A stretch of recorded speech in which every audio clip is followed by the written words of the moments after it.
సముద్రంలోకి గోదావరి వెళ్తుందని తెలుసండి. గోదావరి పక్కకి సముద్రం వస్తుందని మిమ్మల్ని చూసి అర్థమవుతుంది. అది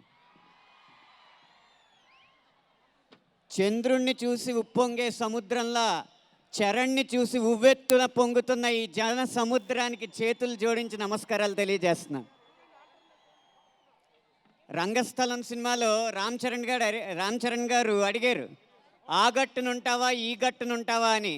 కానీ ఈరోజు ఆ గట్టున ఈ గట్టున ఆయనే మీ బాబాయే ఉన్నారు కాబట్టి ఏ గట్టునున్నా మిమ్మల్ని గుండెల్లో పెట్టుకుంటామని మీరు చూపిస్తున్న ఈ ఉత్సాహానికి మరొకసారి నమస్కారాలు తెలియజేస్తున్నా. ఈ game changer pre release event రాజమండ్రిలో జరగడం అనేది చాలా సరైందని నాకు అర్థమవుతుందండి. కారణం ఏంటంటే రాష్ట్రంలోనే గేమ్ చేంజర్ అంటే రాజమండ్రి గుర్తొస్తుంది.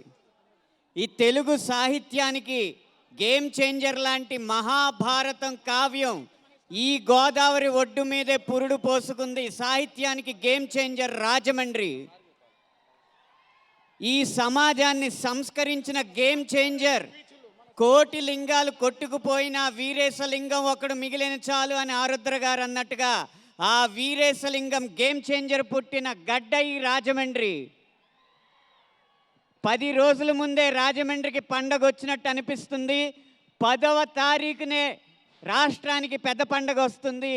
ఆ 10 రోజుల ముందు వచ్చిన పండగ ఈ game changer pre release event అయితే 10వ తారీఖున వచ్చే పెద్ద పండగ గేమ్ చేంజర్ విడుదల.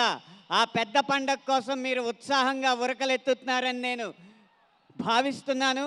మీ ఉత్సాహానికి మీ అంచనాలకి ఏ మాత్రం తగ్గకుండా గేమ్ చేంజర్ సినిమా రేపు తెర మీద ఉండబోతుందని వాగ్దానం చేస్తున్నాను. ఎందుకంటే రాజకీయాన్ని రాజమండ్రిని వేరు చేయలేం కాబట్టి మీకు వాగ్దానం చేసి చెప్తున్నాను, గేమ్ చేంజర్ బొమ్మ బ్లాక్ బస్టర్, అది మాత్రం రాసి పెట్టుకోండి.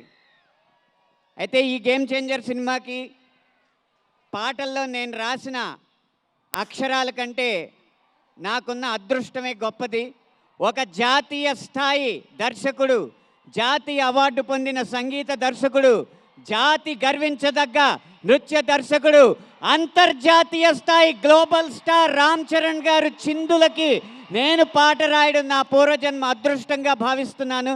ఇంత గొప్ప అవకాశం ఇచ్చిన దిల్ రాజు గారికి మనస్ఫూర్తిగా కృతజ్ఞతలు తెలియజేస్తూ విరమిస్తున్నాను. Thank you so much.